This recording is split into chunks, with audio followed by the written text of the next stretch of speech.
A fast-paced episode featuring Atari's Intellivision relaunch, Nintendo's Virtual Boy and Fallout 4 on Switch, Halo campaign evolved and still wakes the deep. We'll take some jabs at Starfield, Ubisoft layoffs, Steam market stats, and PC tune-up tips. Makes my toes tingle.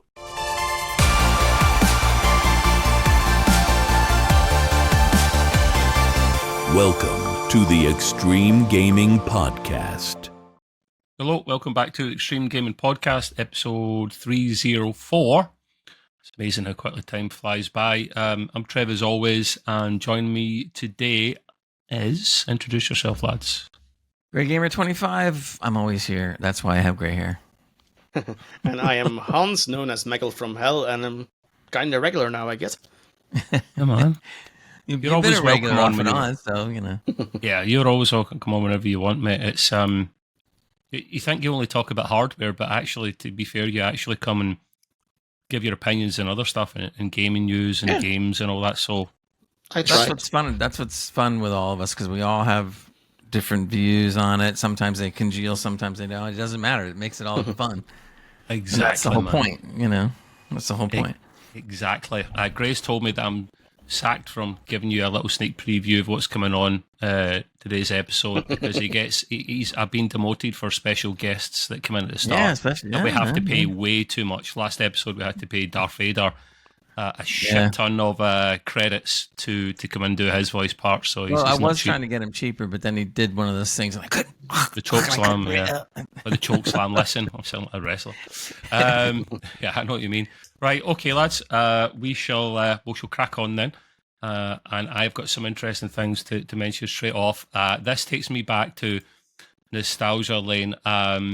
Oh, yeah. A little bit, and probably Gray as well. Actually, Gray will remember this a little bit more. I think it's bigger in the States. And the headline reads, decades after the first ever console war, Atari is re-releasing its former rival Intellivision console. All right, now it'll be one of these emulation jobs, HDMI in the back. I'll get, maybe Gray can stick in a little cheeky picture for people to see what we're talking about. Sure.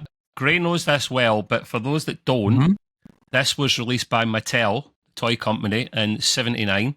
So I think Gray was already at least 40 or 50 by then. I had it in television. I did have one. Yeah. I actually had a real one. That was cool about it. I was like, oh my God. It's like, right, I tell you what, we'll give people a little bit of information on it, and Gray, you can tell me what you remember about it, because I'm interested to get your opinion on this one. So it was actually responsible for starting the first ever video game console war, and it was going up against the Atari VCS, later renamed the Atari 2600, as people remember. That I do have. Good man. Following Atari's acquisition of Intellivision brand in 2024, the first ever console war definitely ended. Yeah, that's a safe way of saying it. By announcement of Intellivision Sprint, an updated Intellivision was going to be released by Atari. Now, it will be released in December the 5th in USA and Australia, and the 23rd in Europe, and it will be priced at 150 doll hairs or £100. And like I say, it will have the HDMI port at the back, as well as a USB port for library expansion, and the 45 games that will come with it include baseball, soccer, Super Pro Golf, Sea Battle, Space Battle, Astro Smash, Star Strike, and Boulder Dash. These are the shittest names for video games ever, I'm just saying. The only one I know is Boulder Dash. Oh yeah, well that's where the saying comes from, isn't it? Boulder Dash. You hear some Americans say that. Well, the one I remember is baseball, because we used to play that game all the time. That was one of the only games we could afford. It's just one game or two games, but we used to have fun with that. And to this day, though, I think that the name Intellivision is one of the best freaking names. I don't understand why they didn't do more with it back then. Somehow, you know, it's a great name. Oh, it really is great. It's a fantastic name. I absolutely adore it. What I'm actually going to do is be a little bit cheeky here, and can I? Yeah, I probably can actually. By the way, where's your camera? Because you look like you're looking off to the side all the time. I am looking off to the side. Yes, correct. Don't have a choice in that one. Okay. This one here is. Well, look at Hans. His is above his. He never looks at the camera. Throwing notes changed there. Anyway, this was the little announcement they had for it, right? Which I thought was pretty cool. We should be all right here for copyright, but yeah, we'll see.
About it. Everything. Everything. Well, first of all, the look of it is exactly the same as far as, looking at the front of it or the top of it, front of it. The controllers on it look exactly the same, except that they're now wireless. We had a black coiled wire, not the strong straight ones, these coiled things, which is kind of a pain because you can only stretch it so far, when you're trying to play the game. So that was, and of course we didn't have the HDMI or anything, but some of the games that were going by, all of a sudden were like clicking with me. I remember playing the fish shark one or whatever. I remember doing that. I remember playing the Invaders type, whatever that was, and baseball. I don't know if I remember too many more of that, but that thing was just like, man, I had my friends coming over the house. We're all like, woo, television. And I totally forgot about the slide-in overlays until they mentioned it. I didn't even remember those until all of a sudden. Oh, that's right. They were pretty cool because it was different. To put the overlay in every time you played the game, it made it simpler. Is that the controller thing, Gray, you're talking about? Can you talk to me about that controller? Because it looks like something from a bloody Power Rangers Morpher scene. It looks more like a calculator with numbers on it, right? It's got a dial on it as well. Yeah, the dial was just for games that you would need the dial, obviously, like a Space Invaders or whatever. Yeah. But the overlay was designed to be obviously overlaid with whatever numbers are underneath it to go along with whatever game. So each overlay had something different about it, and some of them overlaid nothing. I mean, there was a number underneath, but it wouldn't do anything because the overlay wouldn't allow it, so to speak. So that way you had it. The only thing with the overlays, of course, is that if you're playing 1 or 2 or 3 games all the time, man, you're shoving that overlay in and out and in and out and in and out. And all of a sudden it's got like all these scratches all over it and stuff. Like, doesn't sound practical, does it? Is that why you still use trackball mouse, by the way? Sorry? Is that why you still use your trackball mouse, by the way? Is that some sort of... No, there was no trackball mouse back then, man. But because back then it was actually very practical because they were trying to figure out how they were going to do this. How are we supposed to, have different controls, and how can the people remember by just punching the same thing all the time?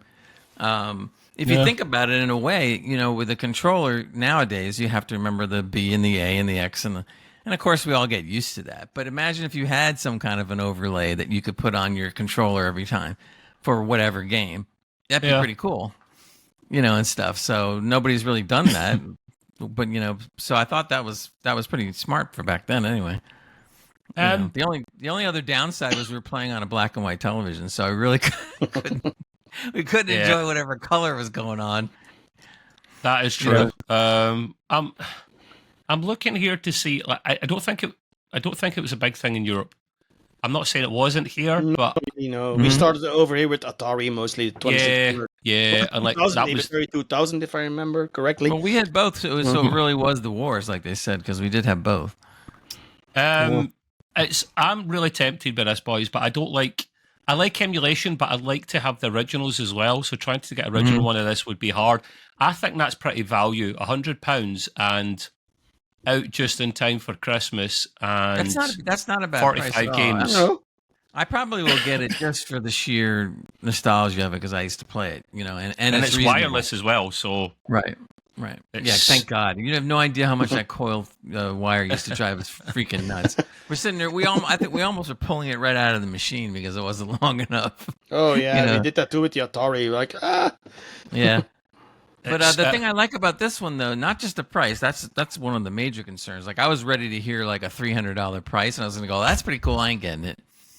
But when they went more like 150 or whatever, now I'm going, all right, now we're talking.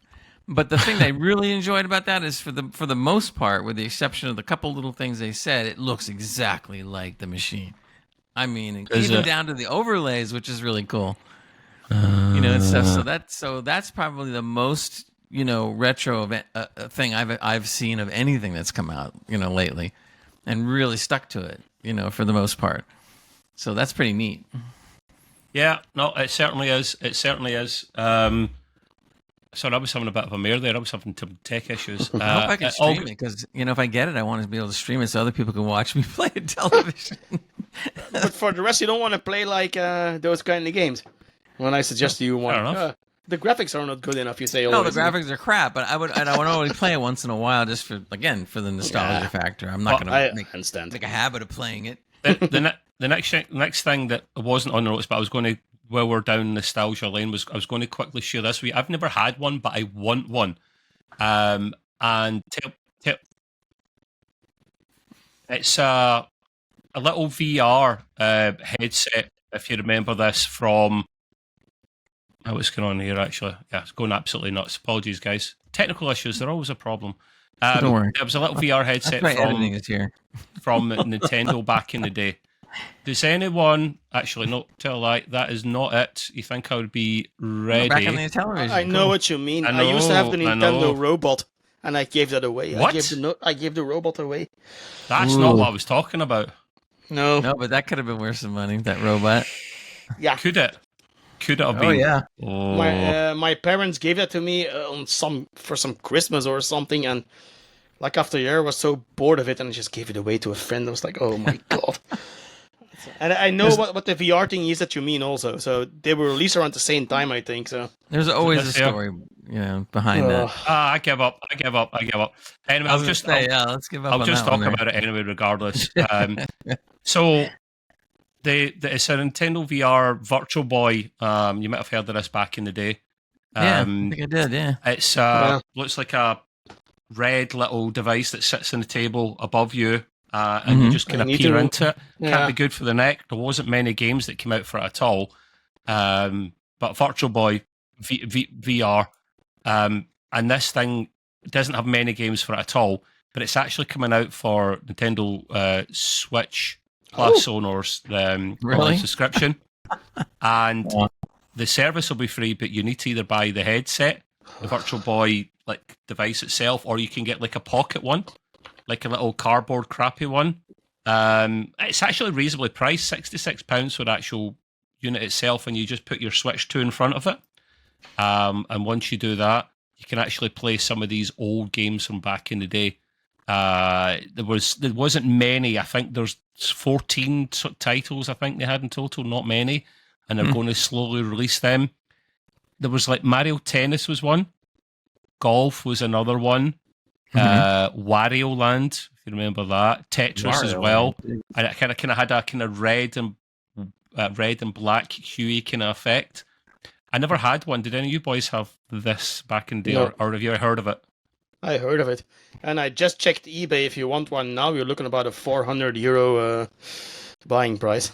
Yeah, that's why I think I'll buy the one. It's £66, mate. Yeah. It's a lot better. Hans did find the Virtual Boy picture. You sent it on Discord. Yeah, sorry. just a picture. Yeah, I will. I can't do pictures at the moment, unfortunately. But yeah, I found that pretty interesting. The other thing that will come up before the last thing I've got, it ties in nicely with what Hans wants to talk about as well. This is useful for us as well as Switch 2 owners. Fallout 4 is actually coming to the Switch 2, which is a bit of an achievement because I don't know if it would be able to run that, but it turns out it can. It's coming out next year at some point. It's called the Anniversary Edition, and it's got 6 official add-ons and 150 pieces of Creation Club content, which is a hell of a lot. Thankfully, though, for us, we'll get this way, way quicker. We'll get this as soon as November 10th, the Anniversary Edition. So, a bit of an overhaul, all the added bells and whistles on it. It'll be on the Xbox Game Pass as it usually is. I haven't finished Fallout 76, so I don't know if I'd get round to this in time. You boys have both played this game, though. Have you both beat it, though? Yeah, I have beaten Fallout 4 multiple times back in its day because I was one of the few people that actually liked Fallout 4. Yeah, I don't mind it. Yeah, I mean, a lot of people say it's the worst Fallout. I agree it's not as good as New Vegas. I understand. The worst one's got to be Fallout 76, surely. Yeah, I got don't like better. Fallout. Yeah, I don't like Fallout 76. I tried it like a year and a half ago, and it's I don't know. I played 4, but I only made like half the game, and that was probably about it. It had a lot of freaking glitches and problems boy at the beginning for a while. I mean, all kinds of weird stuff was happening. People were landing on your roof. Pets were upside down. I mean, it was really, really strange. Great. I just checked my Steam. I played that game for the 171.6 hours. So, my God. Which one? Seriously? Fallout 4. Oh, okay. And Well, you put some good time in it then. Yeah. Last time I played it apparently was April 25, 2024. Oh, yeah, that was for the ray tracing update or something. They did like an update. Graphical overhaul as well. Which is, right. I mean, pretty impressive. It just means we've got all these expansions and things included because I think the only standard game's on Game Pass at the moment, so you'd miss out on all this good stuff. I am wondering, though, how are they going to make this work on the Switch, too? Because they also needed to postpone Elden Ring, I guess, or whatever it was, because it just plainly doesn't work. Well, I think this will work because it's an older game. It's like 10 years old or something at this stage. Maybe. So, along with they don't really use DLSS, but they've got that option there. That's what gives it a chance of actually working, and it's a no-brainer for it making extra money. Oh yeah, and it also ties in with the second season of the show coming out in December, which I'm really looking forward to because I love the first season. Yeah, you've both seen that, haven't you? The first season. Yeah, sure. Yeah, great, loved it. Yeah, the trailer's been out for quite some time for stuff. It's one of the best shows I saw. The last few years. Yeah, we need another trailer. We do need another trailer before, and we probably will get another one, to be honest. Yeah. The last thing I've got on my agenda here, I realise I've actually mixed up a bit of game and hardware news. I am very naughty. But I do find this interesting. It will tie in what Hans is going to talk about after me. And that's AMD trying to milk a little bit more out of the customer. The AMD Ryzen 9 9950 X3D2. So that's a 2 on the end of it. It's a CPU to feature dual X3D CCDs for up to 129 meg of cache, and then the Ryzen 7 9850 X3D will get boosted to 5.6 gig clock. Now, this screams to me NVIDIA super cards a little bit, because it's not the next gen. It's just trying to milk it out a little bit, give a little bit more clock speed and whatnot. Your thoughts on this, Mr. Hans? This screams something totally different to me, but we're going to talk about that a little bit later, though. But is it milking? Yeah, but I also think they know what the problem is with the 9950 X3D dual CCD chip. Because they have to know. I mean, but we'll talk about that a little bit later. But I do hope this works, though, because if this does what I think it would do, then it would solve part of the problem. Not all, but it would solve at least one part of the problem in gaming. I'm talking about gaming, by the way. Yeah. For reference, I mean, content creation, this is going to be blazing fast, and I don't think you get any better than that. I'm just talking purely about gaming in this scenario. Got you. Yeah, no, of course, that's what we're interested in first and foremost. Starting off with the 9950 X3D2, it will become a 16-core, 32-thread variant. Should be positioned as the flagship Zen 5 9000 chip. 200-watt TDP and 192 meg of cache. Like I say, it will retain the same base clock, 4.3 gig, but the boost clock will be toned down from 5.6 to 5.5. So a little bit less. To give you a comparison, the 9950 X3D regular is 16-core, 32-thread with a boost clock of up to 5.7 at 170-watt TDP and only 128 meg of level 3 cache. This is achieved using just one boosted CCD with 64 meg of 3D cache and 32 meg of CCD cache. While the second CCD comes with the standard on CCD 32 meg cache. Gets a bit technical, this, guys, bear with me. But the newer 16-core variant is said to pack an additional 64 meg on the second i2, reaching up to 192 mega cache, the highest ever on a mainstream desktop CPU. So if true, and take it with a pinch of salt, this will be the first time that we see a dual 3DV cache option in the Ryzen CPU stack. There have been a couple of prototypes that have popped up every now and again, but nothing's ever made it quite to retail. AMD has recently refuted the possibility of this. They're keeping it close to their chest. They were citing economic concerns as the main reason, but it looks like a little niche might have been created for this type of chip. Probably going to have an MSRP of $700. I wouldn't be surprised if it was $800 as well, to be honest with you. So I do find that pretty interesting here. But before Hans continues on with the whole AMD AM5 side of things, it'd be rude for us not to remind you that you can come along and join the Discord, because that's where we are. Ask us questions, have a chat about gaming, ask us hardware questions, anything to do with hardware and gaming, really. We could talk about it in the pod.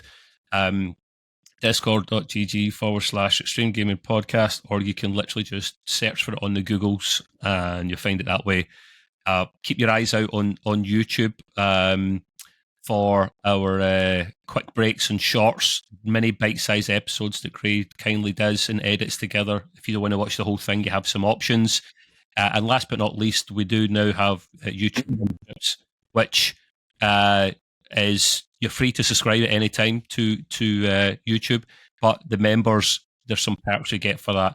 Get some kind of unique badges. You get 24-hour early access to the full video podcast before anyone else, and it starts from $1.99 a month. So that option is cheap, but if it's something you can't do, then just liking and subscribing to the channel helps massively as well. So all good there. So Mr. Hans, yeah, you carry on the whole AMD conversation, please, good sir. Yes, all right. We're going to tread on dangerous territory now, I guess, when it comes to YouTube. So, or at least I am.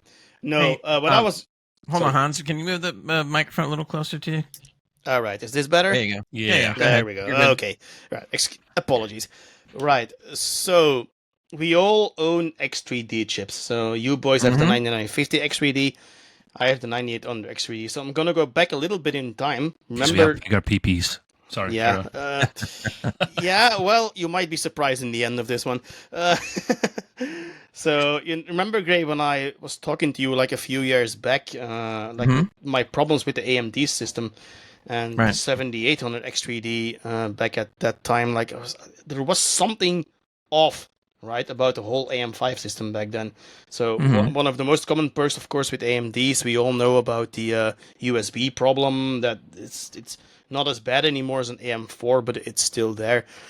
But my concern was for gaming. I said, there's something about these games that are not fluid, so to speak, right? And okay, I got the 98 on X3D, a little bit better. And then a few months later, I guess you boys got the 9950 X3D. And remember, like 2 months ago or something, when it came out, it said, "Look, I can run Borderlands without any problems. I really don't have any problems." A lot of people are having problems. I started to check the forums, right? And one thing that came back commonly, or at least in a lot of cases, was I have a 9800 X3D, a 7800 X3D, a 9950 X3D. It's like, is there something going on here? And to make a very long story short, yes, there is something going on with the X3D chips, which I feel that the mainstream tech tubers should talk a little bit more about. For disclaimer, once again, this is all about gaming, right? Just purely for gaming I'm talking about. And the X3D chips are not bad chips. Just to be clear, right? They're not a waste of money or anything. This is just, my perspective as a gamer and what I discovered going into the underbelly of YouTube and forums and whatever the hell it is. So apparently what happens, right? Let's start with 9950 X3D. It's a dual CCD chip, right? Now, I don't know if you boys did it, but have you ever tested your 1% lows? Especially Jeff, because I think... Explain to me what 1% lows are, man. I've never fully understood that, and I don't think I actually care about it either, truth be told. Yeah, you will care about it. 1 second, Trev. So, you play at 4K, I guess. Yes. Who cares 1%? Okay. Yeah, okay, but let's say the 1% lows. Let's explain this. You got your frame rate, then you got your average frame rate, and you got your 1% lows. So, let's say your frame rate is, let's take something easy, 150, right? So, your average, just for the sake of argument, is also 150. So, you have a perfect line, right? But then you have the 1% lows. And when you go to the X3D chips, you see that the 1% lows sometimes are like 30 FPS, 7 FPS, 55 FPS, sometimes 70 FPS, depending on where you are and how much needs to be loaded into the V-cache, right? This is going to give another problem later on. So every time you feel a stutter, right? Mostly it's if you go from 150 FPS to 110 FPS, back to 150 in a split second, the little micro stutter, right? We all had those. It's just nothing you can do about it. The thing is, though, with the X3D chips, the 1% lows are going to be a lot lower than even with the Core Ultras from Intel, which I don't know why that is, to be fair. So I did some investigation, contacted a few YouTubers that were actually talking about this problem, because, hey, this is something I feel that should be known, right, in the mainstream a little bit, because this could potentially, ruin someone's, buying decisions. Yeah, they also, depending on how much and what you want to buy, right? So what is the problem with the X3D chip, with the dual CCDs? You got 2 CCDs in there, one gaming and one for all the rest, I guess it is, so to speak, right? So when you actually start up a game, right, what should happen in theory is that it will disable one CCD and then just use the gaming CCD. But that is not really what happens, because the scheduler plain doesn't work on those chips. That's a known problem. You can look this up. I will link a few YouTube They videos fixed to you. this for the 9000 series. It was tested by Jay's 2 Cents. They actually managed to fix it so the scheduler 9 times out of 10 works. Jay's 2 Cents tested completely wrong. His testing methodology was totally wrong, apparently. So that's another problem with the mainstream tech tubers. So not only Jay's 2 Cents, they don't do this intentional, by the way, just saying. So it's something that... Yeah, it's not also, like he went out to do it the wrong way. I honestly didn't believe it at first also, but the deeper you looked into it, it's like, oh my god, we have a little problem here, right? So what happens is, because a scheduler doesn't really work on those chips, the data needs to go through the Infinity Fabric, which is the long way around, so to speak. What happens then is that it can't feed all the data through to the V-cache, which is a problem. Which will cause those 1% lows being lower than a lot of other chips. With the 9800 X3D, the problem is similar, but in another way. What happens after a while is that the V-cache fills up, and it will start to spill over into your system memory. And that is when the problems start to arise. And there's not really a surefire way to test this, right? Like an easy way to test this, so to speak, because again, I'm not a tech tuber. I had to look this up also from a lot of different sources. I even contacted someone about it and he replied to me, but I'll come back to that one later, right? So what happens then is, then the X3D chips kind of fall apart on a certain level, right? Not that it's unplayable, so don't worry about it. I mean, oh my, I go from 150 to 110 FPS. Oh, big deal, right? So you still have a lot of FPS over, but it's that microsecond that it does that causes a stutter. And I Right. feel that the mainstream tech tubers, right, should have actually investigated this a little bit further, right?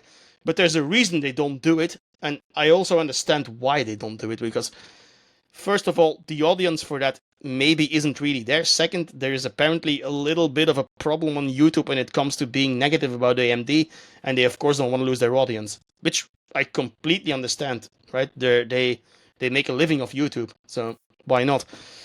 Right. So Okay. Wait, but Hans, before you go on, tell them the story that you told me before about the algorithm, and that if you choose AMD and put a crown on it. I actually contacted a YouTuber, but is a smaller YouTuber, a tech tuber with about 20k subscribers. Now, to me, that is not small, but apparently in the big picture, that is a small channel.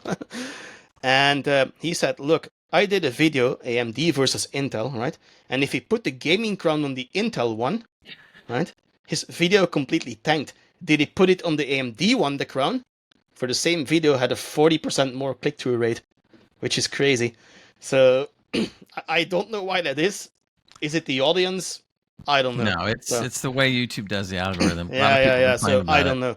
But the good news is there's also a few fixes for this, right? So if you boys, I know Gray's going to test it at some point. He told me earlier, right? He's going to test this 1% lows. So, and he'll see. If you test it for yourself, you'll see that sadly, those people were right in this one. And there is a way to optimize your CPU. I made a little guide for you boys on how to do it. I will also link a video for there's people that can explain a lot better than me. We can right?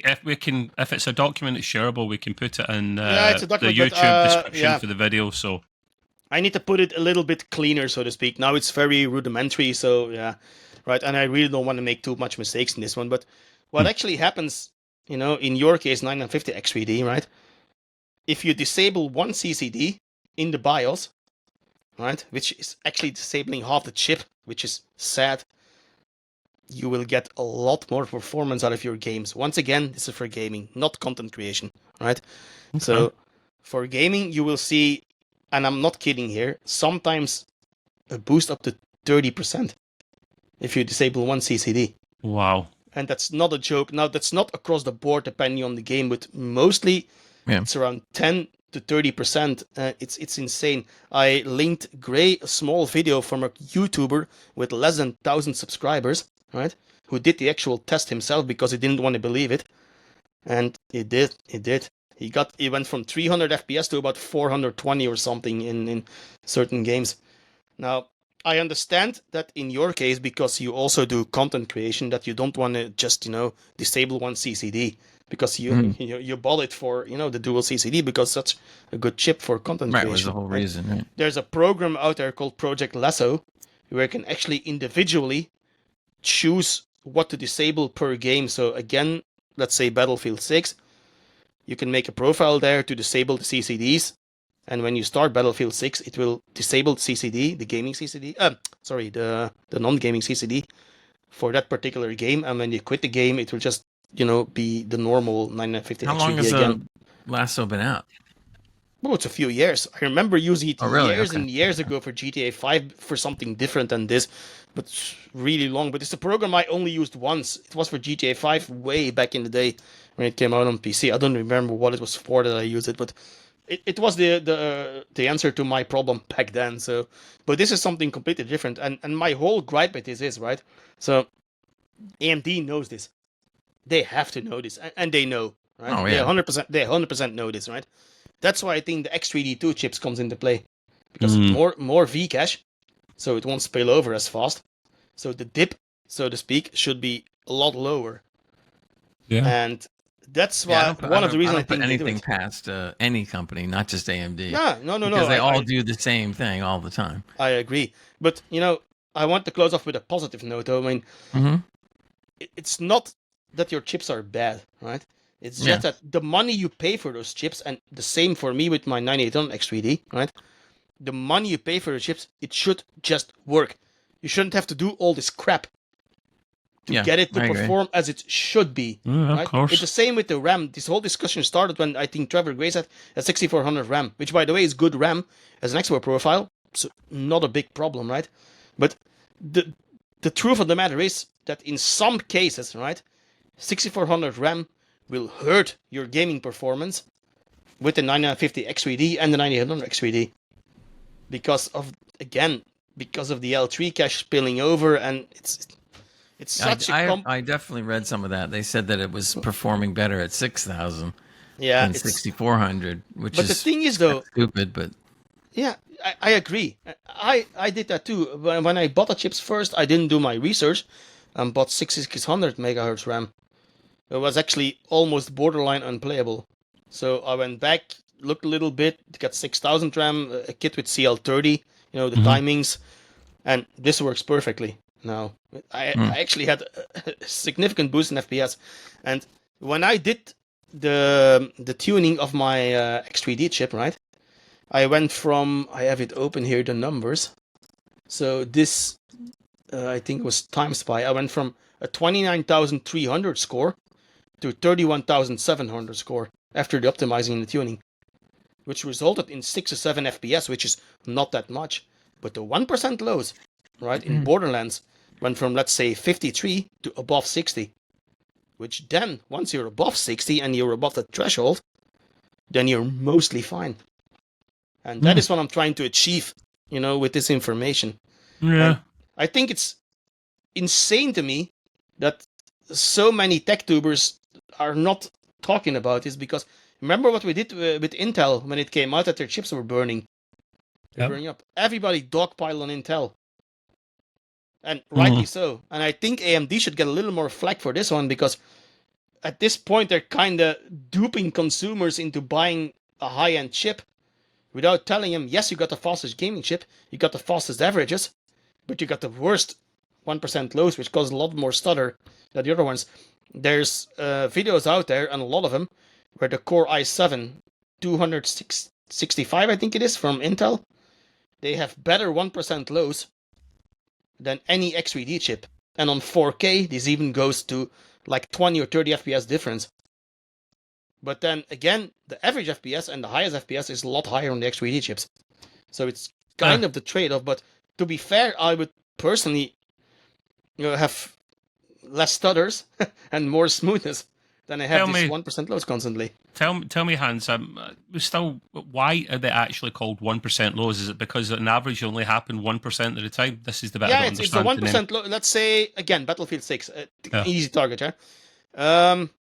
You start a matchup and you go into hiding somewhere in the bushes, right?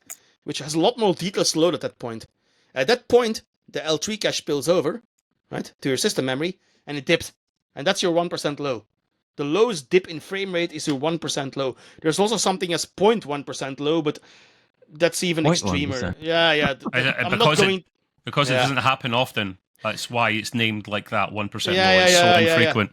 The so 0.1% low. If you're, and I'm the least educated on this than you two, but so that mean if you're in the bush on Battlefield 6, that all of a sudden the plants start stuttering? Great, you're told to be in the bush. Behave yourself. No, but you will see if you have your frame counter on there, right, from your MSI Afterburner, you will see a huge dip in performance all of a sudden, and you go back up. Huge dip again, go back up, and those are called stutters. In best case, those are micro stutters, but in a lot of cases, let's say you play competitive, that micro stutter will get you killed. So I'm not competitive, so for us, it's not that big of a problem. For competitors, they want. Oh, the 0.1% to be right. That's why, actually, I found it interesting that very little competitive players have X3D chips. Really? Wow. That's so they know. Yeah, they know. And which I think is a shame. Buy the new one. Yeah, I think it's a shame because I love my X3D chip. And it's the ones you have, the 9950 X3D, is a great chip. I think it's the king in multi-threading also, I think. So there's no better one out there. So yeah, I mean, tell me, as somebody that bought the product like you, how much would it suck that you have to disable half the chip to make it run as it should do in games? That's not right, is it? No. There you go. That is my point that I'm trying to make. right? Not that your chip The is thing that I worthless, think so... you kind of mentioned it, but I want to make sure that the listeners understand is the chips that I have and Trev has 9950 X3D. They're great chips. They really Absolutely. do well. However, I also see your side of it, because if you're putting that much money into a chip and these things are happening, that's not right. What gets me even more a little PO'd is that they're coming out with the X3D2 like a year after we just bought our X3D, and I'm like, come on. Yeah. And I'm NVIDIA telling do it you, all the time. I'm telling you, this X3D chip is gonna have less dips than No, I'm your sure it ones, will, because they yeah. know. And Yeah. I think it's such a blatant, I'm not saying lying to consumers, but not being totally honest to consumers. It's right? a fabrication. Like Jensen said, with the 5070, 4090 performance. Yeah, with 4 times frame gen. So it's technically not a lie, Mm-hmm. but yeah, you know what I mean, right? So I do hope some people look into this, and I do hope that some more people get aware of this problem so that AMD can actually fix this. I wonder how much AMD will give me if I trade in my chip now and get an X3D too. Well, the X3D2 is going to be a beast of a chip, right? And They're not going to give me anything, I know, but... to all the audience out there that owns an X3D chip, I own one too, right? Mm-hmm. There's no problem here. So, I mean, it's not like you have to run out to the store and get a new CPU, right? It's just saying that there is a problem there with the AM5. Be aware of it. Yeah, be aware of it. Exactly. And if you're a competitive player, you can't really fix the 1% lows. You can get it better, but you will still have the dips. Hence, that I will send you the guide that I made, and I will send you a video with it, with a so-called for dummies explanation, like I need to, right? And just test it out for yourself. We'll add it to the video podcast description. If you keep your eyes on there, guys, if you want to tweak it yourself. So And just try it out and see if I'm wrong or not. And if I'm wrong, I'll come back here and eat crow. And let us know how you got on. Just go to the Discord and put a comment in there. And let us know how you got on. All right. Thank you, Mr. Hans, for that. It was a pretty interesting opinion article, that one. Mr. Gray, some gaming news, I believe. Yeah, in fact, I got a lot of gaming news. Some of it's very interesting, too. First story I want to bring up, only because, I don't know, people might accuse me of making too much fun of Starfield, but I'm sorry.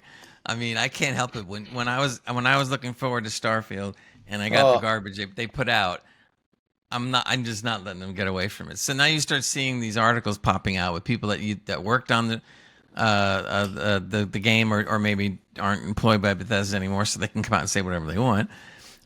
So apparently one of the designers came out and said that it's definitely not the same caliber as Fallout and Elder Scrolls. They said it was full of procedural generation. They said the planets were all very samey.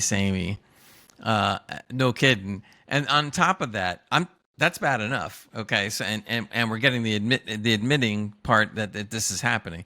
This guy's name was Bruce Nesmith, and he said that, Starfield's infamous thousands of planets might as well be empty, he says.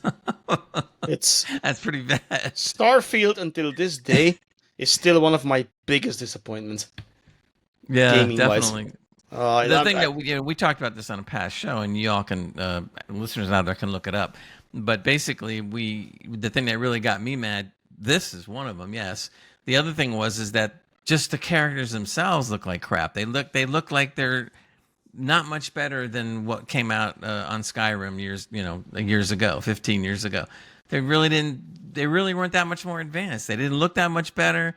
They definitely didn't react. It was just kind of like they're facing forward. Have you beat it, Greg? Have you beat the game? I've barely played it, so I'm still to get around to it. I played it for maybe about 15%, 20% of the game, and I couldn't take it anymore. Really? It was just I wanted to play it, I wanted to like it, and I'm just going like I can't do it Apparently, the anymore. first DLC was a bit disappointing as well. Yeah, I'm checking my Steam now. I played it for 47 hours, but I didn't complete it. It's so boring. So you didn't have it on Game Pass then, Hans? No. No, I bought the collector's edition. The So physical you did? one. Oh, with the watch, yeah, With remember the watch inside. The watch is pretty cool, though. But on a little side note, I have now modded my Starfield into a completely other game, a Star Wars RPG, which I will talk about in a later podcast. I heard that's really good. It's really good, and I'm gonna, when I finish it, I'm gonna talk about it on the podcast because you should really do this. Yeah, so, I think I'm going to, because I've heard nothing but good stuff about it. You can use my Nexus mods premium account to download the stuff, so don't worry. This and again, this goes back to, I know we say it a lot in this show, but modders to the rescue again. I mean, Jesus. Absolutely. I mean, they don't get case. paid diddly, and they just sit there and boom, create something much better. This is a completely different game now, with all the Star Wars music, voice lines, whatever you can come up with. It's insane how detailed that mod. It's a collection of mods is. It's crazy. So, By the way, on that same line, Mod Corner or not, there was a guy that put out a video that he's been working on what they call Elder Gleam. Elder Gleam is something he's been working on for years, and he's going to be coming out with Elder Gleam 4. Well, actually, Elder Gleam 4 is actually out, but they're waiting on the Elder Gleam Unlimited or whatever they call it, Ultra. So I saw a little video on this, and the thing that always kept me from doing this with Skyrim is that literally in this mods, there's 1,600 mods. Now, in order to sit there and put that together, it's quite annoying, okay? So what he did finally is, now the technology's moved along, he's got it down to a single-click installer. So this thing will just download and install everything exactly the way it's supposed to be. And if you've seen the video, and I'll try to put a little piece of the video in here on the video podcast portion, it looks really good. So I'm really thinking about, now that he's got it down where I don't have to screw around with 1,600 mods, I can go ahead and load it in and go back and play Skyrim, which would be cool. He also has a Discord, so they said, with the people that have worked on this, and if you have any problem at all, you just go there. And they said, because now it's more uniform and everybody's doing the same thing, it's much easier to troubleshoot because they're all just on the same page now instead of all over the place. So look it up, people, because it's pretty cool. And like I said, I will try to put the video in here on our video podcast. One of the things the guy said about Starfield 2 that I thought was pretty funny, he goes, he says, space is inherently boring. It's literally described as nothingness. So moving throughout that isn't where the excitement is. that's not an excuse, is it? That's the game. I love what True he said story. that way, but I mean, basically that is true. I mean, even when the astronauts went to the moon many years ago, the trip between Earth and the moon wasn't the most exciting thing in the world. It was cool, and they could see things for the first time, don't get me wrong, but there's big chunks of that trip where nothing was going on. They're just gliding through, you know. Can you imagine if you had an Xbox Ally handheld back then, or a Switch 2 or something to keep you occupied in the long trip? That's maybe what they'll have to do now. Imagine that you go to Mars or something. We'll whip out my Switch 4 or something by then. Yeah. Yeah, I can see them all just sitting there playing on it. Well, you know, the what is it? The new SpaceX Dragon, right? Yeah. All their controls are touch screens. So all you gotta do is program a game in there. You could easily do it. You'd be like Hans trying to beat like Elden Ring 5 or something by then, right? And you've actually got to like recycle the air filtration system. No, I'm on this last boss. You just choke to death in the crash, man. Are you docking with the space station? You go like, are you looking at what you're doing? You're paying like attention, and you grab the wrong. Gray, you grab the wrong control stick because there's one for docking and another one for the video. You push it forward, and all of a sudden, bam! Oh. So Gray deorbited the ISS a little bit too early now. I didn't mean to. The funny thing is that also I was reading here, it says 2 years, Bethesda answers players' hopes and says it's improving Starfield space travel.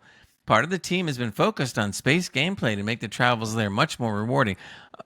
I'm sitting there going like, it's 2 years in. I don't care anymore. Don't sit there and make anything improved. It's shit. Just leave it alone. It's you know, the only thing it's good for now is the Star Wars mod. Other than that, absolutely, you don't need to be using it. Crazy, absolutely, man. Absolutely crazy. Anyway, to move on a little bit, this is I'm sorry, I think this is the title of this article is one of the most funniest things I've ever heard in my life. The quadruple A studio, Gray. Let's not forget. Yes, this is pathetically funny. Title. This is the title. Ubisoft asks devs at Star Wars Outlaw Studio to lay themselves off. I mean, just think about that for a second. There is a reason for that one, is it? No, I understand, but it's just so stupid. It just sits there and go, hey, listen, just lay yourself off. We don't have time to do it for you. They will get a severance package or whatever it's called. No. I understand that, but that is just too funny, man. I'm But sorry. the thing is, though, if you don't take the severance package, you could get fired in a few weeks anyway. Oh, so yeah. just take it. Just take No it. doubt. I mean, Right. So they have them pretty much by the neck, because if they don't think the package is worth it, then they'll never get a job in town again. So what is it? Voluntary Yeah. redundancy? Yeah, then, they asked them to voluntarily lay themselves off as part of the French publisher's latest cost-cutting restructuring. You know, they go to support this transition. This is corporate speak. Now, watch this. To support this transition responsibly, we introduced a voluntary career transition program, giving eligible team members the opportunity to take their next career step on their own terms, supported by a comprehensive package that includes financial There you go. and career assistance. But if you really read between the lines, they're sitting there going says, you're fired no matter what you say. We'll just give you a little couple bucks to make you happy and don't talk about it. translation: here's money, now get away. That's right. Here's shocking. money, shut up, and don't talk to any reporters. I mean, give me a break. They said the cuts come as Ubisoft shifts its management structure under a new deal with Chinese conglomerate Tencent, which has been a big deal because all their IPs, their good IPs, have gone to Tencent, and they're just basically laying off people left and right everywhere else. So, I'm sorry. I mean, I want it's all only Ubisoft back. It's only going to be good if the new Vantage Studios can actually put out a great game. I'm not going to say yes or no. I'll give it a chance, but boy, if their first game, let's say it's whether it's Assassin's Creed or Far Cry or whatever, when it comes out, if it's not really good, man, they're going to be raked over the coals big time. Yeah. You know, you think it's bad now, it'll be much worse before. They said that basically the studio is going to remain focused on, I love this, promised content within the Division universe. The Division 2, the Division 2 Survivors, the Division Resurgence, and eventually Division 3, like 28 years. Eventually. That's the word in there, isn't it? 20 years from Eventually. now, maybe. Hey, It's look, like, they're lucky Division 2 is such a good game that it's held up all these years, but that's not an excuse to not do 3. You know, I mean, but whatever. It's like the thing you linked in Discord about Elder Scrolls 6 7 years ago, the announcement trailer. Yeah. So, I dear. just thought I was so pissed off when I saw that. I'm pissed off anyway, but when I saw that, I just see it going like 20 million views 7 years ago, and I'm like, geez. Isn't Good or Evil 2 longer I don't without know. any news? If I remember, almost 10 or 15 years now, I guess. I don't know. Well, not to knock the game, but no one cares as much about that as they True. do. No, Elder that's Scrolls. true. That's true. Yeah. You know, so but it's such a common joke now that everybody just goes like, yeah, it'll come out. Okay. You know, the Star Citizen will come out with 1.0 way before Elder Scrolls. Well, you're taking it too far now. I'm not so sure about that, dude. I'm not so sure about that. Yeah. but Could be. we'll- Interesting discussion, by the way, that one between those two games. Oh yeah. At least Star Citizen you can play. True. And it's better playable now than it used to be. So I mean, Matt tells us. Also so. true. Anyway, all right. Next one was leaning on PlayStation a little bit. That's more of a Trev thing, but hey, you know, we all cover crap. Anyway, the former PlayStation independent dev or whatever said that the PS5 has made almost every game a better game. This is his quote. But suggests graphics have hit a point where you can't tell the difference anymore, and Sony can't keep increasing the graphics power with new consoles. I heard about this. Yeah.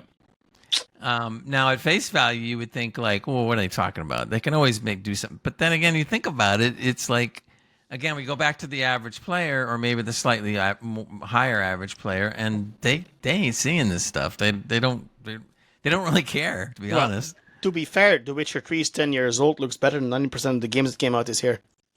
Yeah. Yeah. So It's aged well, hasn't it? I think though that, you know, real graphics improvements kind of hit their limit in like 2016, 2017, right?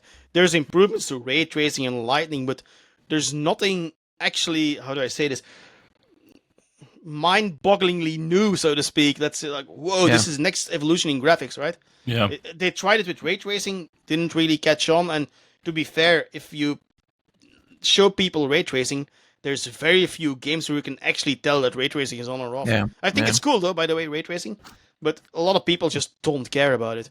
Same thing with especially the on path, consoles. the path tracing. I mean, Yeah. I think it's cool to have in the game, but most Absolutely. 90% of the players are going to go like, what? Yeah, but Well, When you- Graham, that's the way it's going to go in the future because, as he says, that you can't. Moore's law is dead when it comes to that side of things, Fair. the graphics and whatnot. Yeah. So you can't keep doubling the power or even increasing the power by a big load every time. That's why they try to find other niches to make things different. Yeah. There's only one field where doubling the power and tripling the power is happening now, and that's AI. We already know this. Yeah. And even though I've said it more than once over the last months or 7, you just wait because AI is going to be a GPU card, and there will not be anything. Everything will be programmable. You're not going to have half the shit in it. It's just not going to happen. Anyway, More so fake this frames. guy, I'm not saying this right, but Shuhei Yoshida. there you Yeah, go, that's pretty good. said it's gotten to a point where people can't tell the difference between frame rates or whether a game is using ray tracing, saying graphics are facing an impasse, which is kind of what we've been saying. But it was interesting that a guy like him would actually come out and say that, because technically you would not let somebody say that because it could hurt sales. True. But I kind of disagree on the the frames. Right, I mean, you can absolutely tell 30 frames from 60 and 120 and 240. I'm sorry. So even console players can do that. I mean, I still think it's really weird that in 2025 some games need to run at 30 FPS. It's to me that's crazy. So the thing that I liked about this is, so somebody asked him, they said, well, what can Sony do differently moving forward? And he said, I don't know. Up the power to get 60 FPS as a baseline? That's the start? I mean, yeah, exactly. But it was funny. He goes, I don't have an answer for that. he's not wrong, though. So Anyway, now this next article, I think you guys are going to be real interested in. I was a little shocked when I read some of this stuff. The title is over 5,000 games released on Steam this year didn't make enough money to recover the $100 fee to put a game on Valve Store, the research estimates. Is that how much it costs? $100 for every game? $100 to put a game on? Really? Well, when you read further into the article, if you pay $100 fee, if your game makes 1,000, you're refunded the $100. So basically, what they're saying is 5,000 games never even made it to $1,000. But to be fair, whose fault is that? Well, I'm not saying that there's not a fault. It's just unusual to be reading some of this stuff. It is true, but I mean, there's some really crap games on Steam, right? Oh, of course, of course. Yeah. I mean, a few years ago, I mean, like 10 years ago now, somebody on the podcast here gifted me Shower with Your Dad Simulator. I was like, what? Oh, that's really good. That's really good. I've completed that multiple times and got a platinum as well. So it's crazy that the games exist. You know what that reminds me of? There was a to be fair, bad example was that game made Matt will have played it. A crap ton of money, but okay. It reminds me of how they pull wool over your eyes in a way. But there was a SpongeBob episode one time where this guy was at a TV studio and he was trying to make them fail. And they said, I got an idea how I can make them fail, and I'll talk them into it. So what he does is he puts a jar of mayonnaise on a table with a knife in it or whatever, like someone's going to use it. And then they just put the camera on there, and that's all they did. They let it roll silently on this jar of mayonnaise, and they all go, it's one of the most amazing things we've ever seen. It's pathetic. It's this, it's that. I'm cracking up, going like, oh dear. It's a big hit, number one. And like, wow. Oh, man. Anyway, listen to some of these numbers. Valve Store has seen nearly 13,000 game launches since January 1st of this year. 13,000. And we're not even done with the year yet.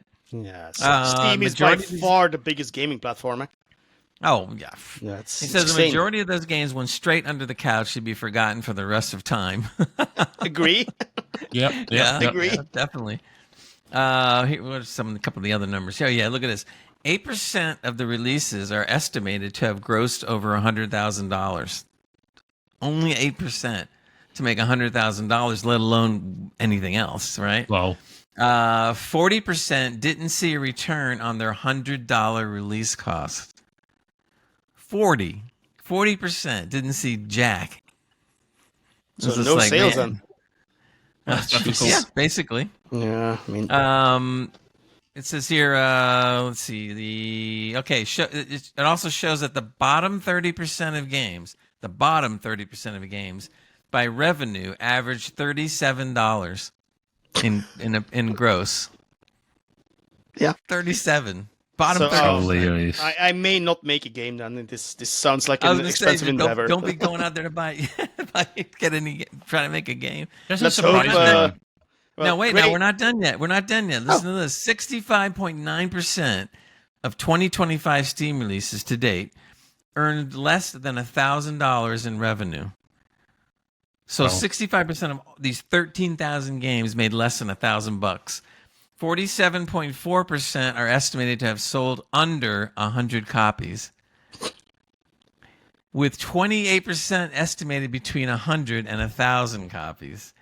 So that means if you put the 47 plus the 28, you're getting what, 67, 75. So you're talking like somewhere around 75% have only sold maybe 1,000 copies, if that, 100 to 1,000. Yeah. That's all.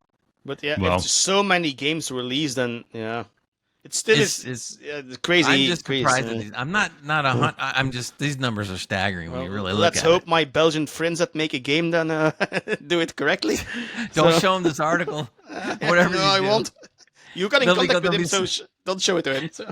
No one's gonna want to do anything after this, man. It's just gonna be like, oh my god. I mean, I knew there had to be something like that, but I didn't realize to the extent that I saw in that article. I was like, wow.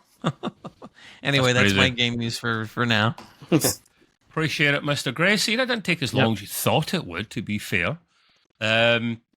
Right, little less gaming news from me, but nevertheless, these are kind of two pretty big articles, to be fair. I'll start with the one that's slightly less bigger, in my opinion, and I'm not surprised by this one.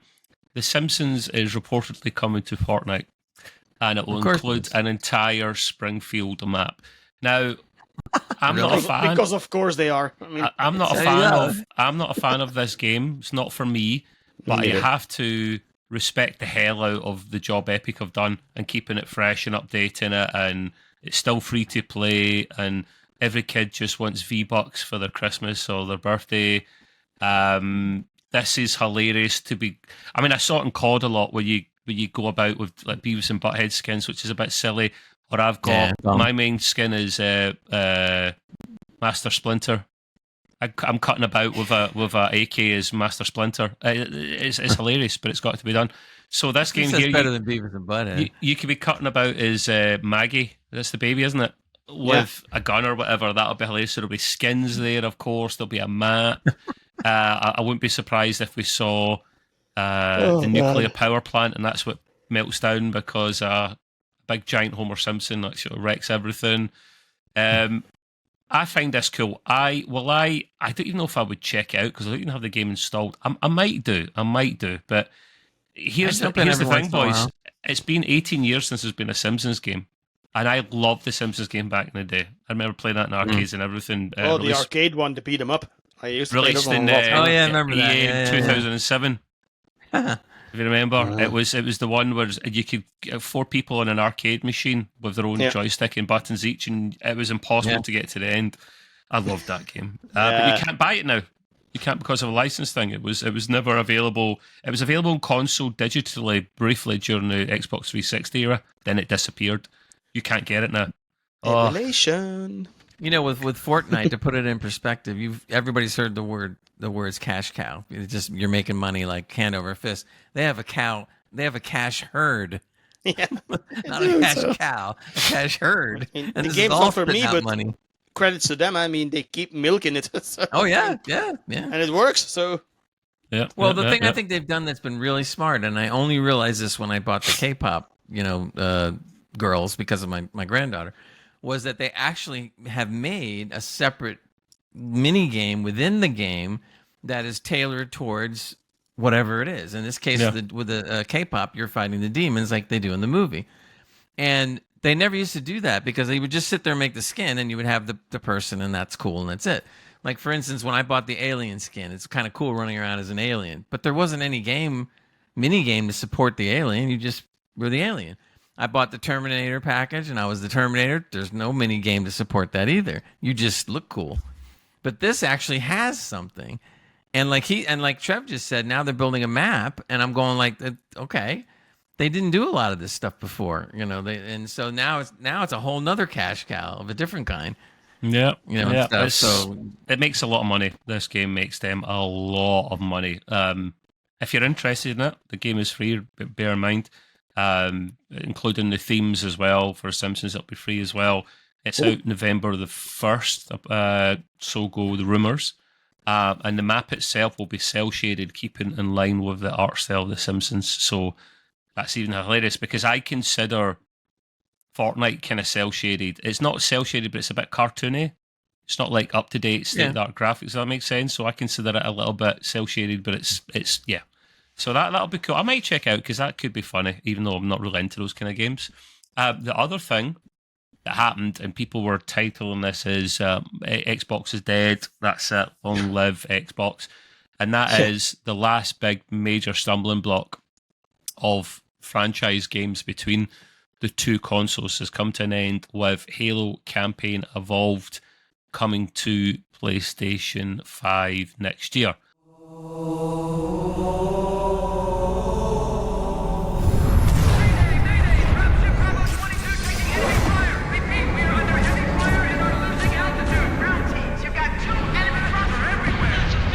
According to the data in their networks, the ring has some kind of deep religious significance. They call it Halo. They believe that Halo is some kind of weapon. What sort of weapon is it? One with unimaginable power.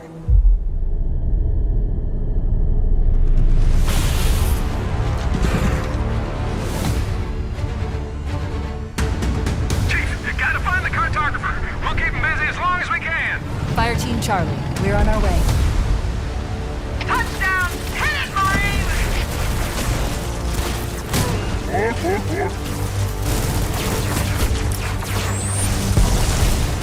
Somebody order a warthog.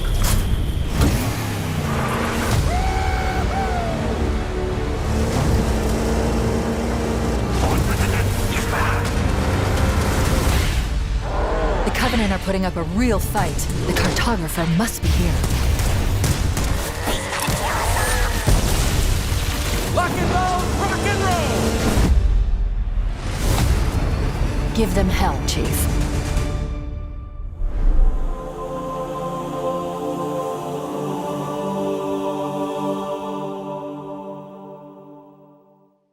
Now, this is the very first game, basically getting a remake to bring it up to modern standards, to tweak it for... It's going to be available on, I think it was PlayStation and Xbox and PC. Yeah, I don't PC, think they're saying... There's nothing about a Switch 2 launch, but now what they're doing is they're basically going to Unreal Engine 5 because they were on that slip space or whatever engine they were using before. And while it looked good, the problem is Halo Infinity kind of bombed a little bit because you were having to get people into the studio, train them up on how to work this engine that no one else used outside the Halo studios, and teach them how to use it. So they were always way, way behind. Wasn't practical.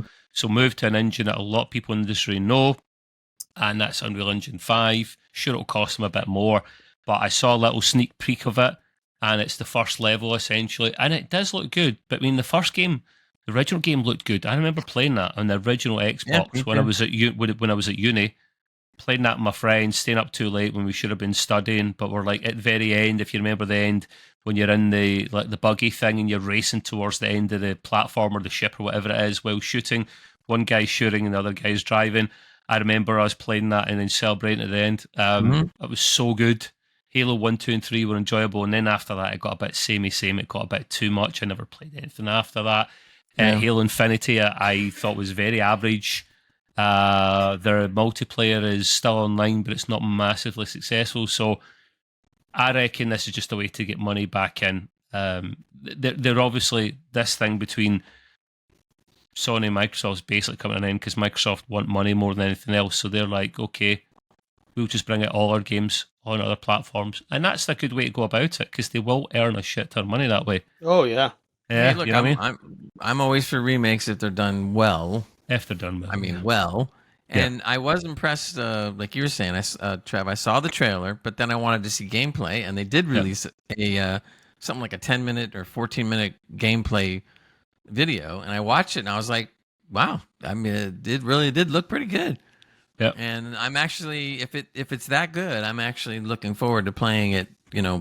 Looking good now, and we won't pay for it. We won't pay for it because we'll get the Xbox Game Pass, so it'll be on that, won't it? It'll come to us as well. It's next year at some point. We don't know when. Mm-hmm. Just said next year.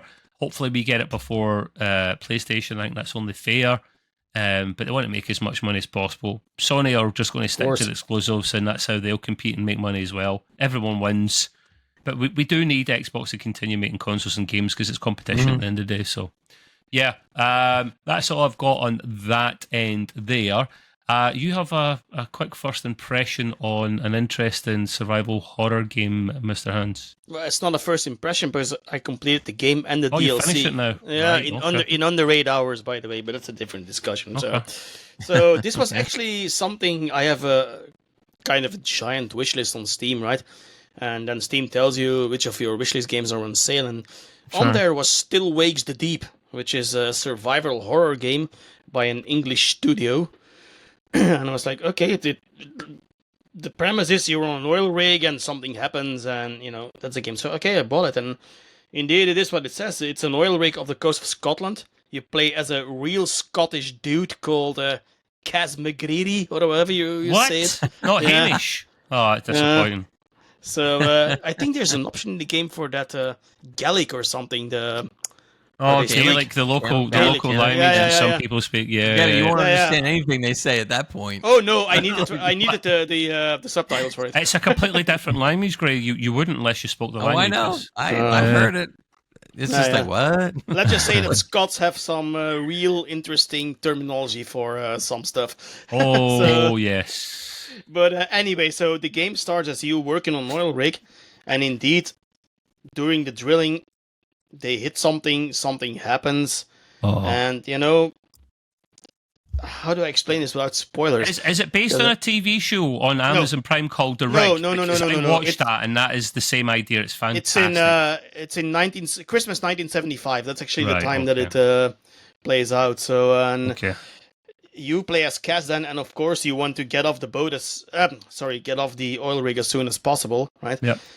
And this is actually the game where you make your way through the whole oil rig to do all kinds of stuff to prevent it from sinking and all that kind of things.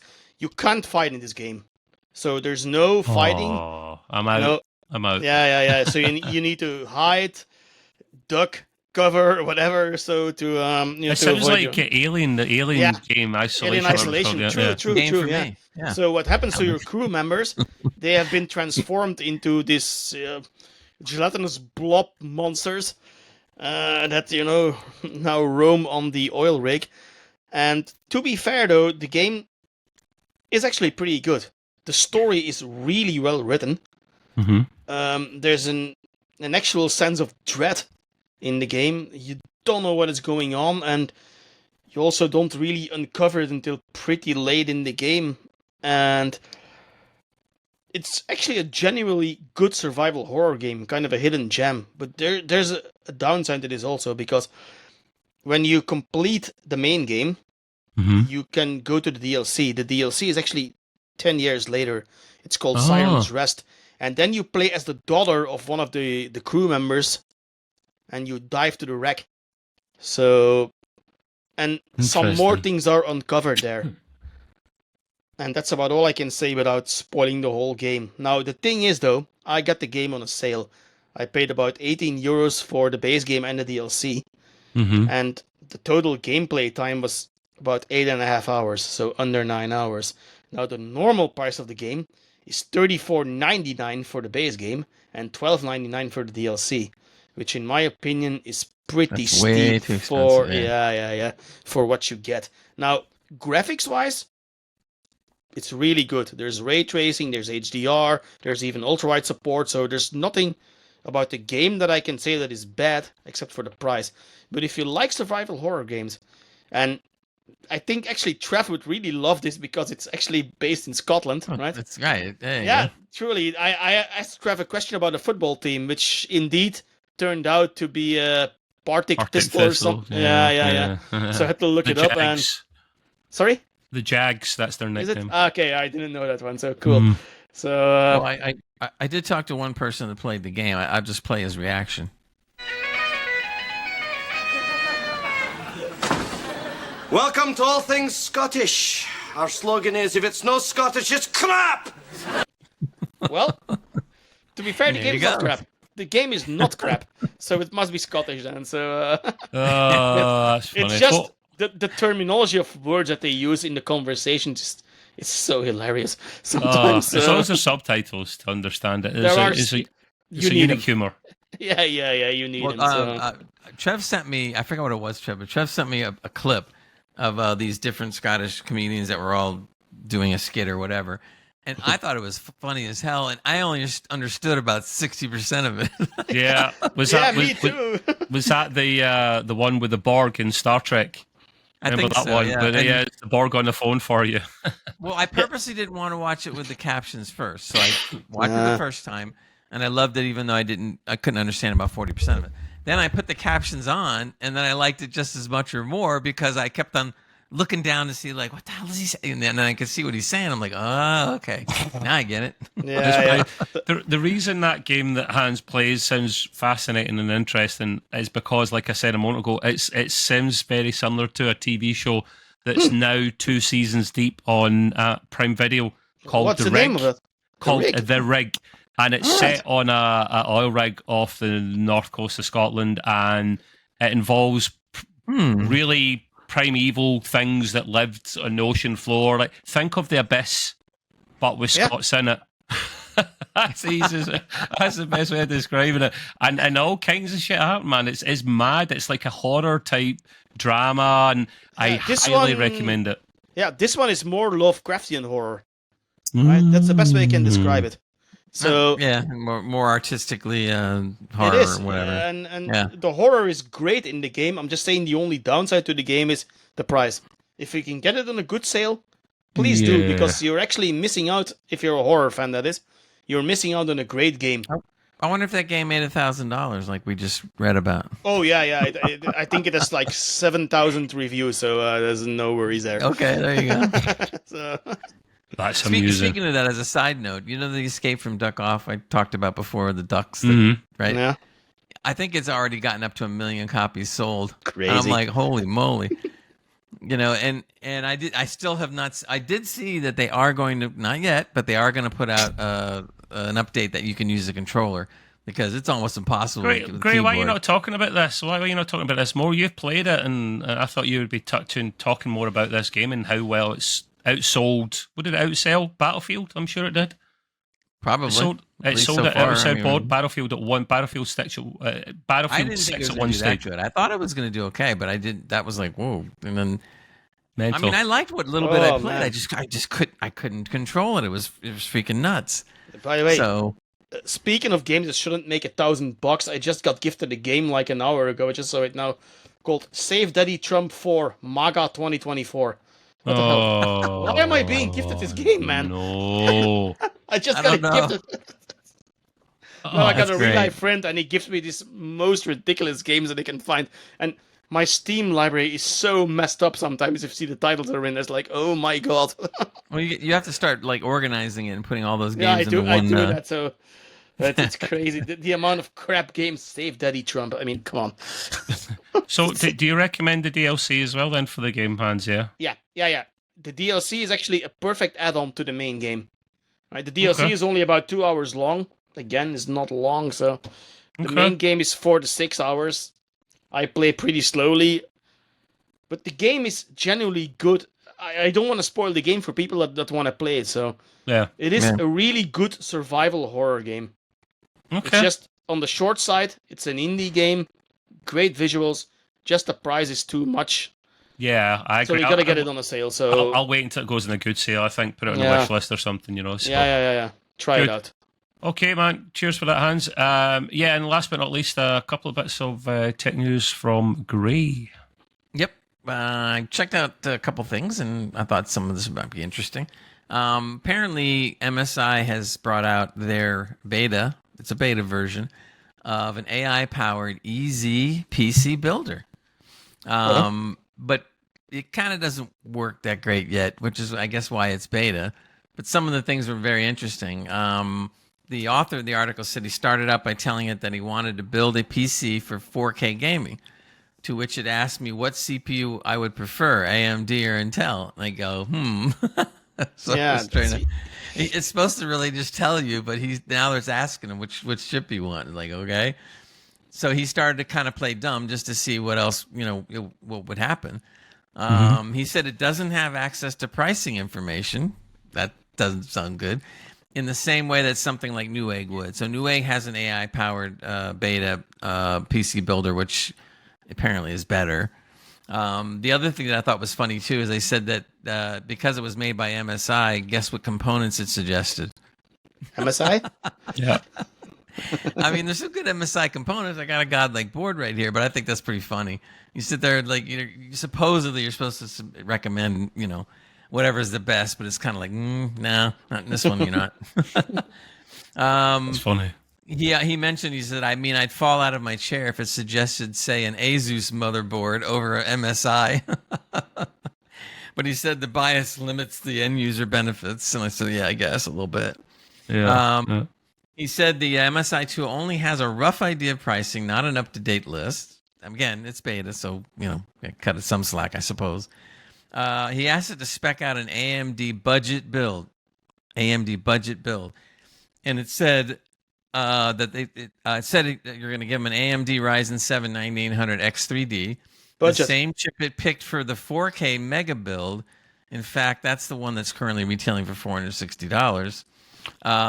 So he responded, "That's a very expensive CPU for a low build, right?" He says, he said the AI comes back and says, "You're absolutely right." And he says it's definitely not a budget friendly, but they just told him to use it in a budget friendly, and stuff like that. He goes, "You're absolutely right. My apologies." The AI says, I'm like, okay. Then it went on from there to get something more suitable for a low end build. So, Yeah. like, pretty funny though when you're sitting there, just it's wrong and it's just telling you this stuff. But imagine if somebody used it that didn't really know better. They'd be doing all this stuff and turning out with a system that's pretty wonky. Yeah. At the very least, right? It's an interesting article. This next article I think is going to take a little bit for us to talk about, which I think is going to be very cool because I'm really interested in your opinions about this. I thought this is fascinating. This article starts out with 5 specs that I'm ignoring the next time I build a gaming PC. Right. Okay. And we'll go through them all and see what you guys think about this. Okay. The first thing he brings up is he says monitor peak brightness. And he says the peak of misleading marketing. No. So he says the Absolutely actual. not. Well, I'm just saying. He No. said the actual 100% window brightness will often be only 20 to 30% of the peak brightness figure. The number is what truly shows how bright your monitor will look during a game or movie. Mm-hmm. So I guess what he's saying is it's not that the monitor wouldn't be good or bad or whatever. It's just that they fudge on the types of statistics that they give you when they measure this thing. So you really don't always know, what it truly is. So he basically thinks that that's just an abuse, basically to sit there and talk about it. Especially when you spend $1,000 on a monitor or whatever. No, just no. He's wrong. It's nuts. He's wrong. I'm not saying wrong or right or whatever. I'm just reading it. I told you this would be interesting. Don't He shoot a needs to do messenger. more. He needs to do more research. Okay. Now the next thing he says is motherboard Wi-Fi 7. Out of 6 useless features on your motherboard, this should be the 7th.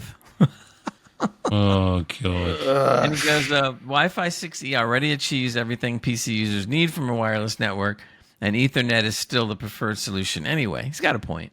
Yep. I agree. Paying extra for a motherboard with Wi-Fi 7 is absurd. By the time Wi-Fi 7 routers become affordable and commonplace, you might already have upgraded your motherboard to something else. And get this, the Wi-Fi 8 specifications are already being worked on. Yeah, no. I agree with him in I this kind one. of agree with him with that. I mean, I didn't buy my Godlike because it had Wi-Fi 7. It does, but that definitely wasn't one of the reasons I bought it. Just a quick follow-up question. Has either of you ever put Wi-Fi 7 as like a criteria to buy a motherboard? Never. No, No, because I we're hardcore. Well, we're hardcore about the tech, and you always have a wired connection. But the only thing that I've got that can actually use Wi-Fi 7 is my PS5 Pro, which is hilarious because it's actually faster than the Ethernet port because it's only 1 gig by default. So it's hilarious that the Wi-Fi 7 in that is quicker, but I have no router to connect to. So I mean, what's the point? When I bought my motherboards, including this one, I could care less whether it had wireless at all. I'm hot wiring in with Cat 6, at a gig, so I'm like, I didn't even look at that spec when I bought my motherboard. So Gray, your router must be in your room that you're in just now with a PC, yeah? I guess the router. No. My router basically, remember, it's fiber, so it's 1G up and down. Yeah. It's sitting in another room right now. And then what I did is I have a switch hooked up to it, and the switch routes into a panel that leads all the cables that I had wired through my house to different areas around the house. So in my room here with the computer, I then have another switch, another Netgear switch, and in that switch I bring it out to the computer and whatever else I need. And I don't lose any speed because it's wiring. I mean it's just fast, especially if it's Cat 6 cable. I did not want to go 5e when I knew I was doing this. Yeah, you've got to stick to 6 at least. You can get away with 5e sometimes, but I would stick to 6 and above for sure. No. I also heard that Cat 7's coming now pretty soon. If it's not already out, but it's not required, man. It's way overkill, and it's more for business than anything else. But it's nice to know that we're keeping up with the times, Now, the next thing here, I admit I don't know a whole lot about this. You guys probably know a little bit more. But anyway, he said this next useless thing is motherboard number of VRM phases. No! Board vendors... It says board vendors will sell you anything. So he says, VRM, by the way, I forgot what it stood for. Was it...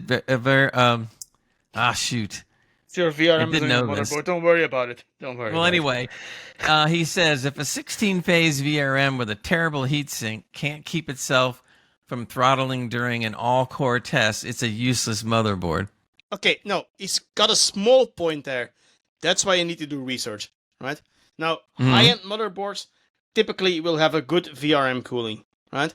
So don't worry too much about that one. But there are let's say AMD, the B670 or what the B series motherboards, right? If you go to the lower end B series, that's when you can get into problems. So what he's saying, I think, is if you buy like you guys 9950 X3D and buy a cheap ass motherboard, then you are in trouble. That's silly. Buy at least a decent motherboard. I think that's what he means, right? I'm not 100% sure, but I think that's what he means. For our fans out there, a VRM is voltage regulator module. What did I say? Variable refresh rate. That's why I said don't worry about it. VRR, Right. He goes on to say, and I'm not going to pretend I understand all this, but says for simplicity, 12 true phases, no phase doubler nonsense, with 60 amp, 70 amp power stages and quality finned heat sinks are all that most gamers ever need. Enthusiasts can go for 16 phase VRMs with power stages rated over 70 amp. So that's his final quote. He's right, but the cooling needs to be on par. So he has half a point, in my opinion, in this one. So, he didn't do good. He's got no point, 1 point, half point. Half point in this one for me. So. All right, now here comes one that I can sympathize with him some on. I think we all can a little bit. But he goes GPU. AI tops, top of the AR marketing fluff list. So what does he do? He puts a picture in here when what's his name said that the 59 he was going to have 40-70 performance of a 59, whatever. Anyway, and he says you'll be forgiven for not knowing what tops really is. After all, NVIDIA is more excited about it than any gamer ever will be. Wow. Tops or trillions of operations per second is a theoretical metric of the AR performance of a GPU or CPU. Tops might matter to professionals or enthusiasts, but all gamers care about is a generational uplift. That's true. I mean, that's what we would like to see it, Instead of going into... This is something that Trev had mentioned a couple weeks ago. Instead of going into the rasterization gains over the RTX 40 series, NVIDIA spent most of the time marketing its multi-frame generation feature and how its AI innovations led to it. When third-party benchmarks unveiled the downsides of AI-generated frames on such a scale, no one cared about AI tops. Everyone criticized the lack of generational gains and the deceptive marketing. So I give him a point for all that. That makes sense. It makes sense to some degree. I get what he means in this one. I mean, we as gamers shoot back against him. What don't you like about that? No, I mean, we as gamers, right? We don't care. Mm-hmm. It's plain and simple. I mean, if you have a 50 series card and you hear all this buzz about multi-frame generation, which in my opinion has failed, multi-frame generation, right? It has failed as a technology because once you go over 2, it kind of literally falls apart. So who cares about frame generation? And then you got your tops and your ROPs and all that kind of stuff. No gamer cares about that. All we care about is how much performance uplift do I have over my current card. So, right. And what NVIDIA did, they played it like both ways. They played a little bit to gamers like, here's a 5070, 4090 performance, boys. You know, with all the AI crap in there. So, yeah. No, he has a point though. Yeah. All right, this next one I think you guys are going to probably not agree with or whatever. But anyway, it says CPU boost clock. Stop obsessing over technical peaks. So he goes, the boost clock of your CPU is like the pot of gold at the end of the rainbow. For all intents and purposes in the real world, it doesn't exist. The boost frequency can only be sustained under ideal conditions, something a PC gamer will never achieve. Even when your processor touches this peak, it doesn't stay there for very long. And that, my friends, is why you need to undervolt your CPU. But he's right. So He's right. Do you have any opinion on that paragraph there, Trev? No, not so much. I find it interesting more than anything else. Where you actually got this article from, to be honest with you, because it's one of these kind of quirky, different, unique ones, isn't it? The only I'll tell you right now. It's it's something called XDA. I've never heard of it. I've heard of that. I've heard of that. Yeah. They're actually okay, to be fair. All right, here's the next paragraph that is interesting. He goes, to maximize your CPU performance for gaming, all you should care about is the all-core peak frequency, which is always several hundred megahertz lower than the single-core boost clock. Okay. Absolutely not. But okay, continue. That's bullshit. That's what absolutely not. That's what I want to hear. No. All right, it's bullshit. Okay, to continue, he goes, this peak frequency that you see in CPU marketing doesn't concern use cases like gaming or productivity. Yes, it does. I was going to say, I don't know about that. Yeah. When your CPU is leveraging multiple cores at once, the chances of reaching, let alone sustaining, the advertised boost clock are basically zero. Okay, so much wrong with that sentence. I don't even know where. I knew you would like this. This is good. I don't even know where to start on this one.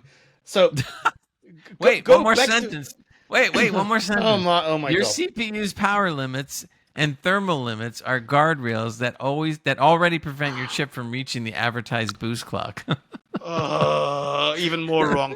See, this is the misinformation I'm talking about, right? Yeah.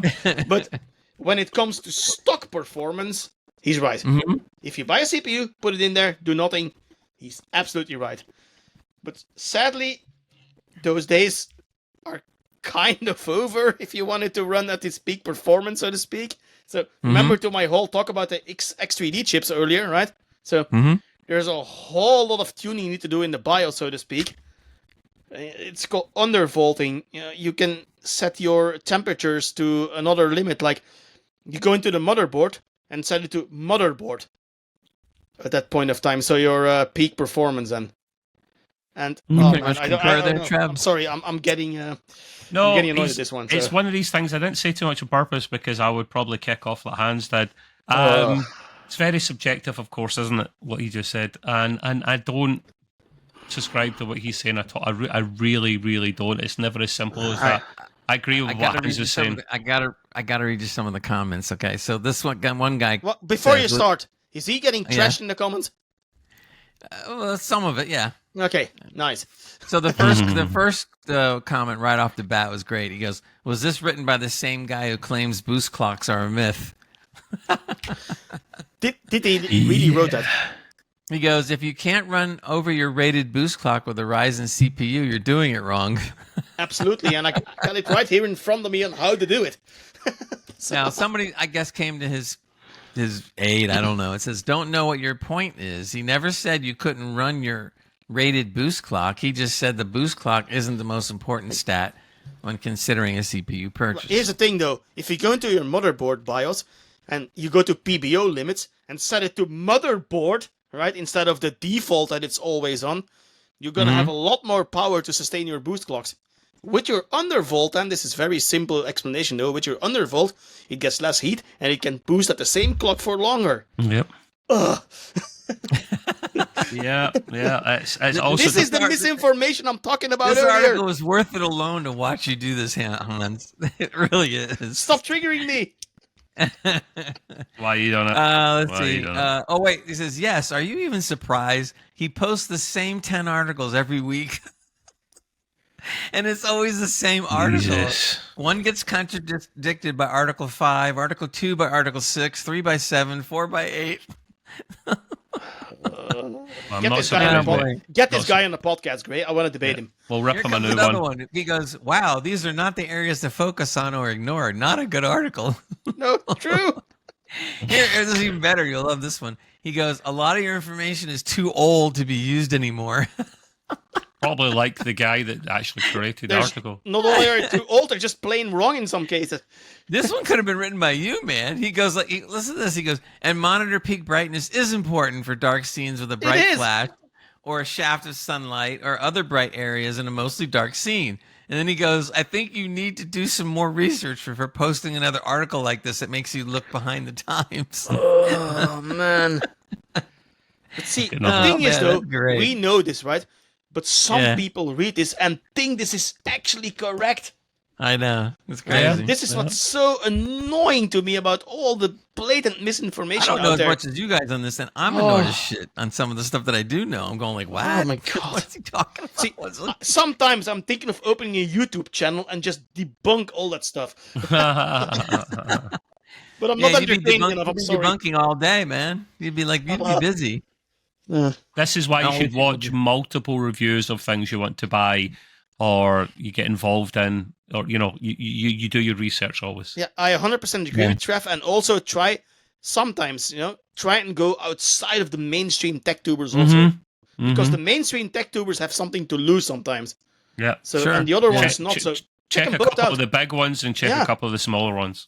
Yeah. It's almost kind of like talking about whatever brand it is, like Asus or something. I said, well, listen now, everything is great if you use Asus motherboards. And they start going, and they start hawking a motherboard, and they go like, now back to the video. True story. And then they show you an Asus case, an Asus board, an Asus everything right behind them. Like people like that, man. It's like, ugh.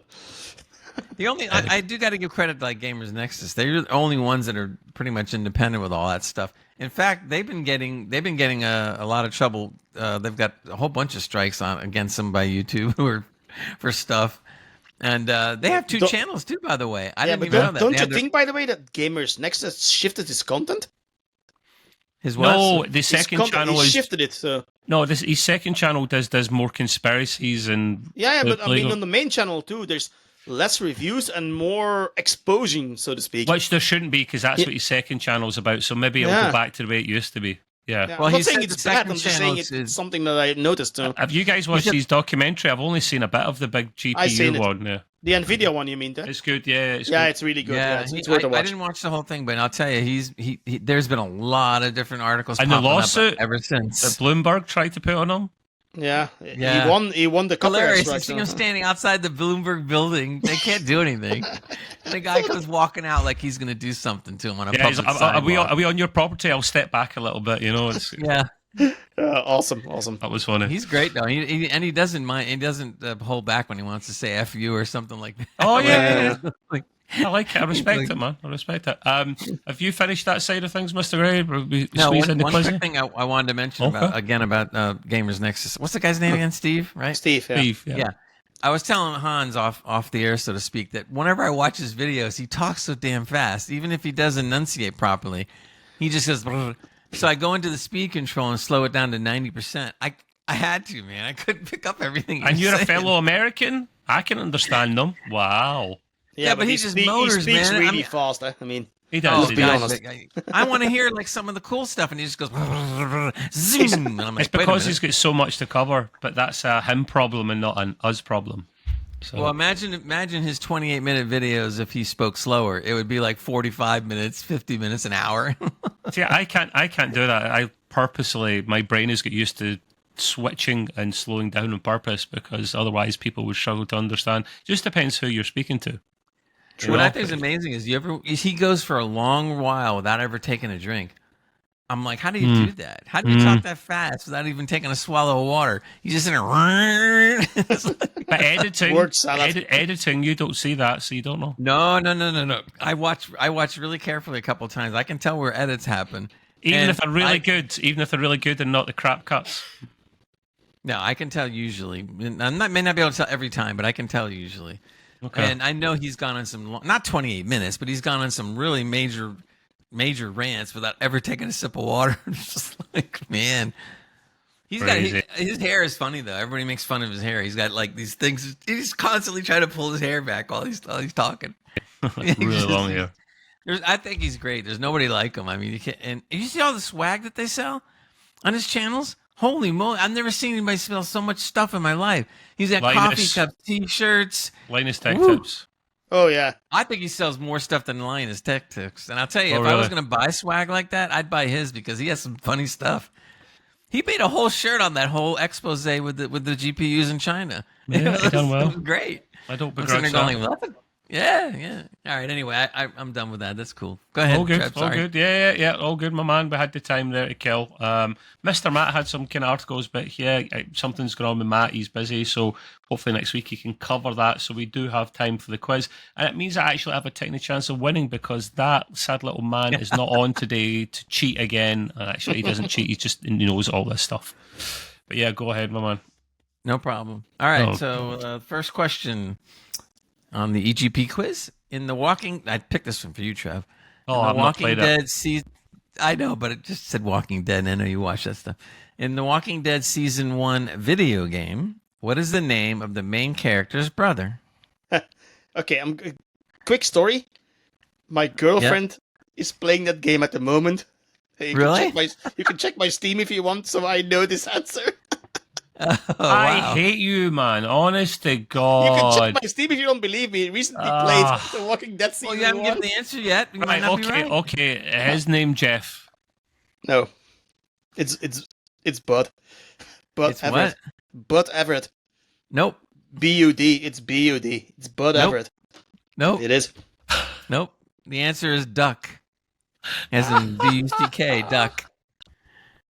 That's wrong. Main character's brother is Duck. Because you play with Lee Everett. I'm going to Google this right now. I don't know. The main character's brother, not the main character. Yeah, not the main character's brother is, here we go, B. Everett, nicknamed Bud. B-U-D. What? Yeah, B-U-D. All right, I'll double check. Yeah, double check it. We'll have you sure it's season 1 video game, not season 2 or whatever the hell? Type it. All right, Walking Dead game season 1. We might need a VAR decision on this one, Hans. I'm just saying what. I won't give any points out then until we find that out. Yeah. All right. Anyway, in the Mass Effect series, what is the name of the technology that allows faster than light travel? It's a very cool name too. I used to love it when I played the game. I was going, "That's neat." I'm going to guess, man. Like Slipstream or something. I'm gonna do the same thing. You're on the right track, but that's not what they called it. Lightstream. When they traveled through this thing, what did they call that thing? No idea. Transwarp conduit. No, but you're on the right track again. Mass relay. I don't know.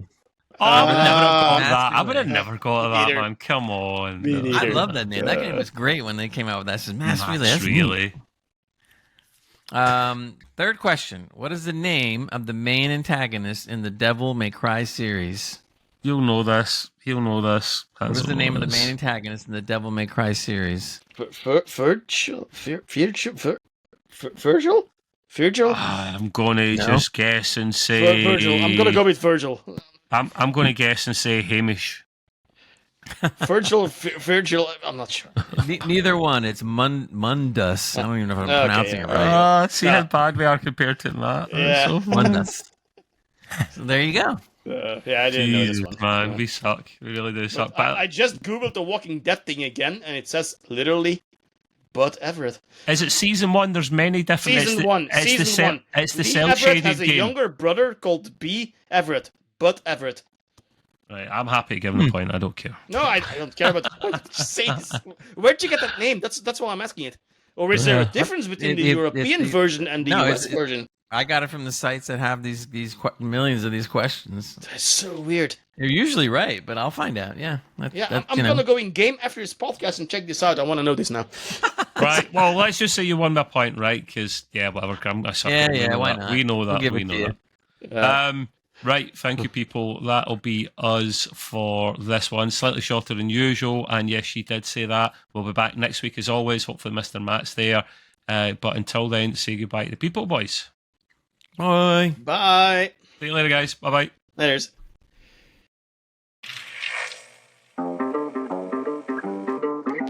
I don't want to set the world on fire. I just want to start a flame in your heart.